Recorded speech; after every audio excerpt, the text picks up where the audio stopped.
Jaxson Hayes has maybe his best game of his career, but the Pelicans fall to the Cleveland Cavaliers 93-90. Let's talk about it in today's episode of Locked On Pelicans. Let's go.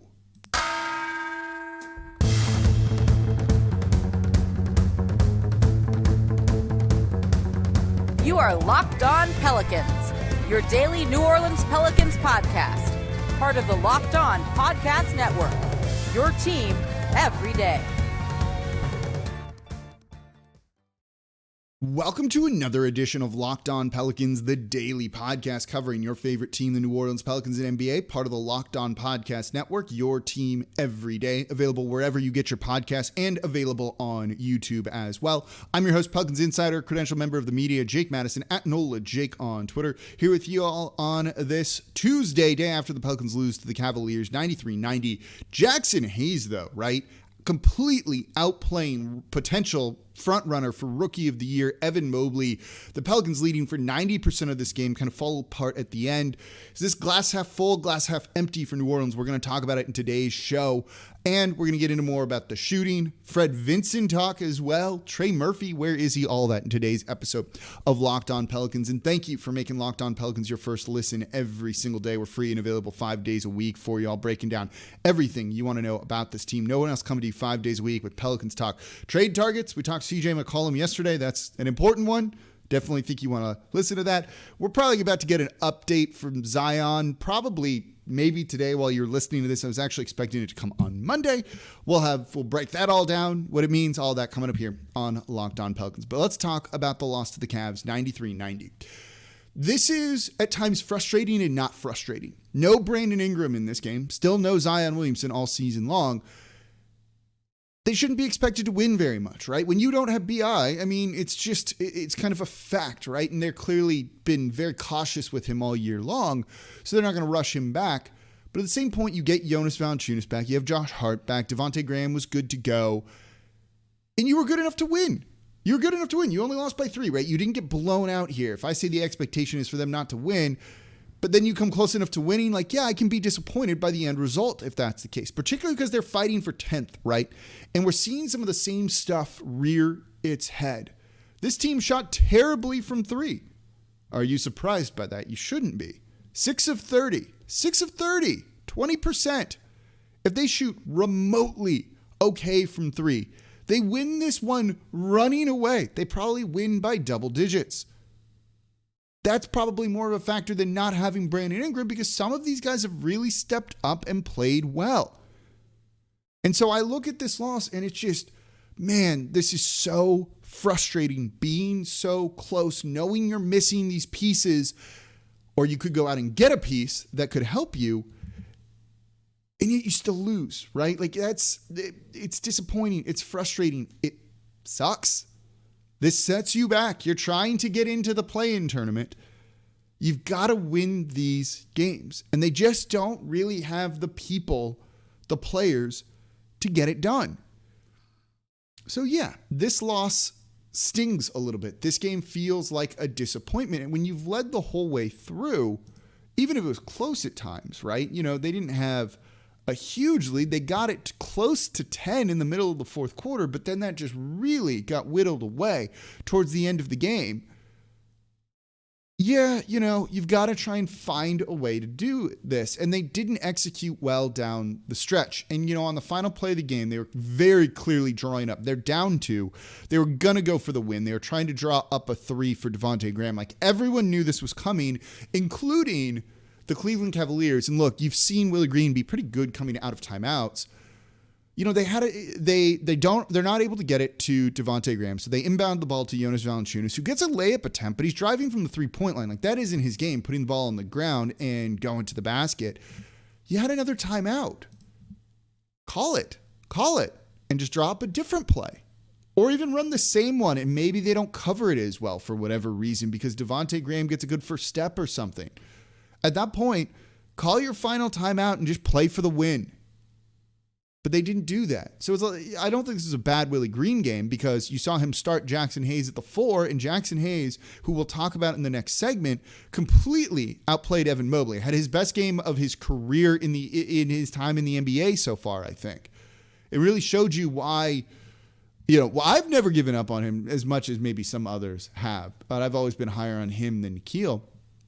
And I don't know, Valanciunas had a bit of a quiet night. You could have gone through him a little bit more, especially because he had space. Herb had an awful shooting night. He didn't make a shot, 0 for 7. That's not going to get it done.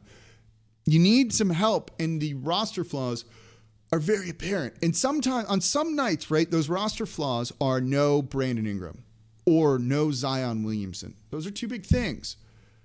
But you could have won, and you could have won a lot of these other games, I think, if you had made different moves or if things were a little bit different. And that's why this is so annoying and so frustrating. And it's just, man, you're that close. Like, come on. And they just can't do it because of the way things are. You play the hand you're dealt, and that's not good enough to win a lot of these games. That's why the Pelicans are on a 4-game losing streak right now. But Jaxson Hayes played well. I love that. Like, that was so much fun. Let's talk about that coming up here next in today's episode of Locked On Pelicans. Before we do that, though, today's episode of Locked On Pelicans is brought to you by TurboTax. People think unusual circumstances mean complicated taxes.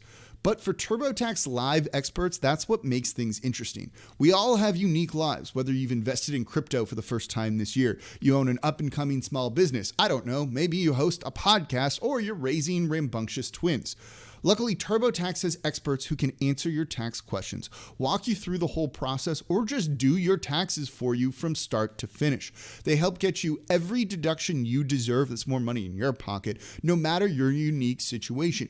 And you can talk to a TurboTax Live expert through your phone or computer without leaving your house.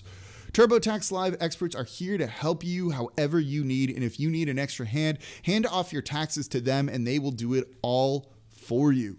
To TurboTax Live experts, an interesting life can mean an even greater refund. So visit TurboTax.com to learn more. You do your thing. They do your taxes. They've got your taxes. Intuit TurboTax Live. Today's episode of Locked On Pelicans is also brought to you by Rock Auto. There's so many different types of cars out there, makes, models. It's impossible for your local chain auto parts store to stock all the parts you need. You're going to go in there. They're going to ask you a bunch of questions that you don't really know the answer to, or almost intimidating. Do you really know the trim level of your car? Because that matters when it comes to the parts. And you've got to wait while they order the parts on their computer, and they're only going to choose the brands and specifications that their warehouse carries. So you're stuck paying one price, whatever it is that they're going to charge you. But you've got access to computers with Rock Auto. And so you can do it at home or even in your pocket on your phone. Save time and money when using rockauto.com. Why choose to spend 30, 50, even 100% more for the same parts from a chain store or a car dealership? I use them for everything on my vehicles. I have a car from 1976. I can get any part I need for that thing on rockauto.com. That is awesome. Or a more recent car, whatever it is you might need, they're going to have it, and it's going to be cheaper than anywhere else you're going to look. Rock Auto is a family business serving do-it-yourselfers for over 20 years, and Rock Auto prices are reliably low for every customer. They have everything you need: brake parts, tail lamps, motor oil, even new carpet, and whatever it is you're looking for, they're going to have it. I've gotten an air conditioning condenser because you need that in New Orleans. The car from 76. That wasn't easy to find. They were the one place that had it, and it was cheap. It was cheaper than anyone had it listed for, even if they had it in stock. So go explore their easy-to-use website today to find the solution to your auto parts needs. Go to rockauto.com right now. See all the parts available for your car or truck, right? Locked On in their How Did You Hear About Us box so they know we sent you. Amazing selection, reliably low prices, all the parts your car will ever need. Visit rockauto.com. All right, thank you for making Locked On Pelicans your first listen. Now, the NBA trade deadline is Thursday, February 10th at 3 p.m. Eastern, and the Locked On NBA podcast will be covering it live from 2 to 4 p.m. Eastern. That's 1 to 3 our time Central. Join Kim Becker, John Corrales, and Locked On Fantasy Basketball host Josh Lloyd to get analysis of every blockbuster move. They're going to pull whatever host is available on there whenever a trade goes down. So if the Pels make a move, I'm there first before I record anything about it. So subscribe to the Locked On NBA YouTube channel and turn on your notifications so you know when they go live. All right, we're talking about the Pelicans' loss to the Cavaliers, 93-90. It's disappointing, frustrating, right? Like they should have won this game. Just shoot a little bit better. Like 2 more threes and you win this game. 1 more 3. The game's tied and you probably actually just win with 1 more 3. But they don't have it done. Again, this is the hand they're dealt. Injuries, Zion not around, BI being out. it just kind of is what it is, but it doesn't make it any less frustrating. But there are some bright spots in this, and Jaxson Hayes playing incredibly well in this and stringing together a pretty decent number of games. He was quiet against the Boston Celtics, but if you look at his play over the past 2-3 weeks, it's rotation worthy. It's not starter worthy necessarily, but it's definitely rotation worthy. And in a game with no Brandon Ingram, they decided to start Jaxson Hayes, but not at the 5, at the 4. And he delivered in this one. He missed one shot. Dude was 9 of 10 from the field, including making a 3. The one shot he missed was another 3. 19 points, 7 rebounds, 3 blocks. He was awesome in this. Maybe the 4 is his more natural position. Here's the thing, though, right? In the other game where he's really played the 4 to significant minutes and he did well was also against the Cleveland Cavaliers. Maybe he just thrives against kind of a lineup that is big, which is what the Cavaliers do. They throw these type of lineups at you. Evan Mobley is power forward or center, but he starts at the 4 for them. Jared Allen, center, right? They have other guys that they can use, and Kevin Love as well, who came off the bench and had a good game for them. They're like, do it big, right? Like that's kind of what they are and what they do. So Jaxson Hayes playing well. Maybe it's just he needs to be against like less athletic guys than him, which is what most centers and most bigs are in the league. But 19 points on 9 of 10 shooting, 7 rebounds and 3 blocks was really important. He flustered the Cavaliers all night and is a big part of why you saw the Pelicans do so well in this game. It's mainly due to Jaxson Hayes.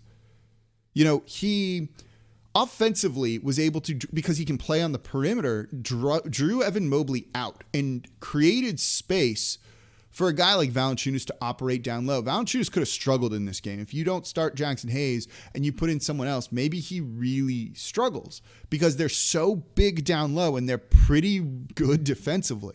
You saw Billy Hernangomez go 2 for 12 in this one because he was flustered by the bigs down low. Well, when you had Valanciunas and Hayes out there together and you had Hayes being such a problem and such a springy athletic big, you had to kind of account for Evan Mobley had to account for him. He couldn't just go and double a guy like Valanciunas most of the night. That's an effective strategy. And then defensively, Jaxson Hayes can really kind of keep up with a lot of guys. He doesn't do it always, but he was very good defensively in this one. Evan Mobley was 1 of 7 from the field. He had a terrible night. This is the guy who's going to probably win Rookie of the Year. He's been more impressive overall than Cade Cunningham has. And Jaxson Hayes, in that dude's head, right? Like that guy couldn't do anything. He didn't know where to be defensively. Offensively, he was an absolute mess because Hayes was able to cover. He had a couple of really great defensive rotations, going and being the help guy. You saw him switch onto some guards and actually do a pretty good job with that too. This was his best game as a pro, not just because of the scoring, but because of the two-way play from him. And that's not something we've really seen a ton from him. This was really exciting if you've never given up on Jaxson Hayes or you still believe that he could turn into something good. He really showed it off in this game. I do not know if him playing the 4 more is going to work all of the time or be even 50% as effective as it was against the Cleveland Cavaliers. Maybe this is just the one team that he can do well against. But I think at this point in time, you probably need to try it more. Like at this point, kind of given where the Pelicans are, particularly if Brandon Ingram misses the game tonight because they got another back-to-back here, yeah, you should probably play him at the 4. You should probably start him at the 4 if Brandon Ingram isn't going to play against the Pistons tonight. And maybe you need to try it in spurts here and there going forward because it's been effective in a really small sample size, like tiny, but it's been good. So I am very curious to see if that is something that they are able to keep up, and we'll see. I hope so, because there's no reason why that shouldn't work potentially, and it's been good so far, and it worked in this game. And look, really almost got the Pelicans a victory. So a couple other things from this game that I want to talk about. Let's talk about Trey Murphy just a little bit. We'll talk on Garrett Temple too.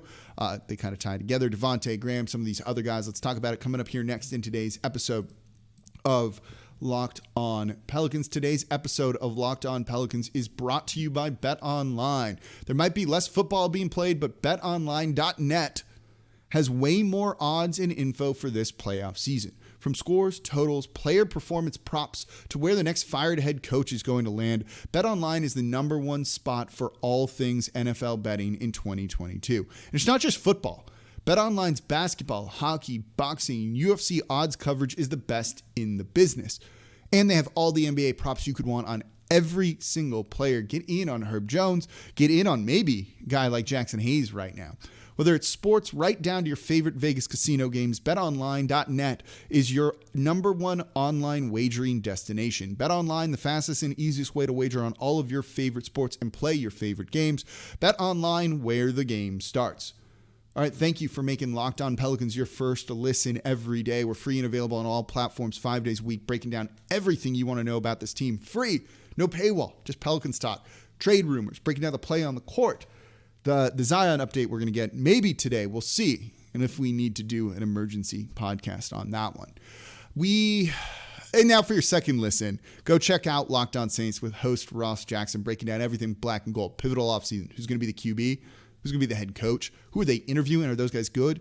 He's going to be covering all and everything black and gold over at the Locked On Saints podcast. All right, we're talking about the Pelicans' loss to the Cavaliers, 93-90.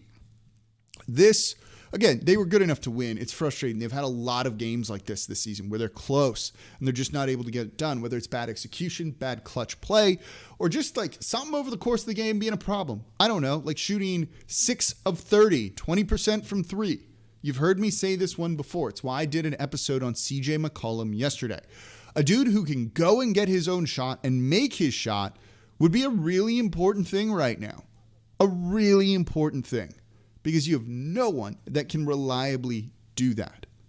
And so having a guy that can do that, other than Brandon Ingram, and a guy that would fit next to Zion Williamson, yeah, CJ McCollum, and he's available too. Makes a lot of sense. I actually did, before I recorded this, I went on Locked On Blazers because they wanted to talk to me, Mike Richmond, about the episode I did yesterday. He does think that a deal of Josh Hart, Jaxson Hayes, or Nikhil, Tomas Satoransky, and 2 protected first-round picks, 2, not 3, wouldn't be the deal, his favorite trade that they could make that's realistic. But it wouldn't be an offer that they immediately shoot down. And if nothing better materialized, he would probably take that deal. The players aren't the sexiest, though he likes Josh Hart, but you'd like a little bit more because CJ McCollum is a walking bucket in his opinion. But look, it means it's a realistic thing. When the other host is like, yeah, I get it. I would tell him, like, let me get back to you. He's like, I would tell Griff, let me get back to you on this. All right. There you go. There's, I think, the realistic trade for CJ McCollum. 2 picks with that. So if you want Norman Powell, you're going to need to throw probably more than one more pick in there too. So I don't know what you'd need to include to do that because you don't want to end up doing 4 first-round picks for CJ McCollum and Norman Powell. But he thinks that 2 first-round picks, Sato, Hayes or Nah, and Josh Hart could get a deal done. It's good to keep in mind as they get towards it. So that's something there because, look, again, their 3-point shooting is bad. And I don't think it's a knock on Fred Vinson that some people are trying to make this out to be. The dude's not a miracle worker, right? Some guys just aren't good 3-point shooters, and you can't completely turn them around. You just try and make them a little bit better. Nikhil is a good example of that, right? He, in this game, was 0 for 3. I don't know. Devontae Graham was a good enough 3-point shooter before coming here. He's 3 of 11. That's not on Fred Vinson, right? Like, you look at what he's done in the past with a guy like Lonzo Ball, whose shot was completely broken, and you got to look at form too and things like that. He's done work with those guys. Brandon Ingram was not a consistent 3-point shooter at all before he arrived here. Now he's significantly better than he was. Sometimes it takes time, and you can't expect him to be, work miracles with a guy like Herb Jones overnight, or even a guy like Trey Murphy overnight. Sometimes this stuff takes years. And sometimes it doesn't materialize at all because these guys just aren't good 3-point shooters for whatever reason. Again, he's not a miracle worker, but when you look at how Anthony Davis developed that mid-ranger when he was here, it was very effective, turning into a somewhat reliable 3-point shooter. Same for Lonzo Ball, who was a good enough 3-point shooter by the time he left, if inconsistent. And Brandon Ingram, who's significantly improved. And look, one of the things that you've also got to factor in is free throw shooting, and the Pelicans rank 9th in free throw percentage this season. So they're good in that regards. I don't think this is a knock on him. I think it's a knock against these players, which is not great, right? That's actually probably worse. You can't really change the players out all that easily at times, but I think that's worth kind of keeping in mind. But a guy who's getting no minutes is Trey Murphy. And when you look at some of these guys who are playing significant minutes, it's frustrating at this point. I don't know what Willie Green's fascination with not playing Trey Murphy is and with playing guys like Garrett Temple and or Gary Clark ahead of him. Clearly, Willie Green is willing to play young guys, right? Herb Jones starts. Jose Alvarado, who was okay in this game, bulldog on defense still, fun dude, right? Is an undrafted guy who's playing significant minutes for the team. They have lesser pedigrees than a guy like Trey Murphy does. So I don't know what's going on in practice and behind the scenes for why Willie Green won't play Trey Murphy when it's just not as simple as like Stan Van Gundy, where Stan Van Gundy just wouldn't play young guys, right? Or Monty Williams wouldn't really play a lot of these young guys. Clearly, very clearly, Willie Green is willing to do it. So why is he not willing to do it for Trey Murphy? Like, you have to assume there's something there, that he's just not been good enough in practice. He's not acting enough as a professional. That's speculation. But we don't know. And so it leads us to being really frustrated, because you look at Garrett Temple, he was 1 of 3 in this game for 2 points and a -4. He was bad. He was bad. He lost guys on defense. He doesn't do anything offensively. There's zero ceiling or room for him to improve. Pretty much same for Gary Clark, right? It's a journeyman player. He hasn't been good. Why are they playing him a bunch? I don't know. Over a guy who is probably going to play just as bad as these guys, but at least has some upside. I don't think Trey Murphy is going to be worse than Garrett Temple is. Garrett Temple at one point was like 0 for 2 and -8 in this game and had no other stats. Trey Murphy can't be that much worse, right? I don't get it. I'm kind of with you all on this one. If you're going to lose games, at least play the young guy. Again, you're 6 of 30 here. What's he going to do? Miss 3-pointers? And it's going to be worse? Because Garrett Temple's not hitting them. Gary Clark, after doing well to start the year in limited minutes, isn't doing enough. You may as well play the young guy, because I don't think these guys are good. Like, Temple, I think, is one of the worst rotation players in the league right now. I'm glad that they've completely dropped Satoransky, who's also there. But Murphy has a much higher ceiling and about the same floor, even if that floor is really low. So I look at this and I'm frustrated too, and maybe it'll change tonight against the Detroit Pistons, but I'm not sure. I don't know. I don't know if it's just that, there's a blackmail situation here that Garrett Temple has on Willie Green, or a guy like David Griffin. I don't get it. I've been off the Temple thing all year long. I had people screaming at me about this, being like, I was wrong about that. But no, the dude's been bad, just straight up. I don't know. I don't get it. Wears a suit well, though. People seem to like that about him. All right, that's going to do it for this episode of Locked On Pelicans. Thank you all very much for listening and making Locked On Pelicans your first listen every day. Tomorrow, we'll recap the Pistons game. We'll get into more trade talk, too. We also might have a Zion Williamson update as well. Now, for your second listen, Locked On Bets, your daily one-stop shop for all your gambling needs. It's free and available on all platforms. As always, I'm your host, Jake Madison, at NOLA Jake on Twitter, and I'll be back with you all tomorrow.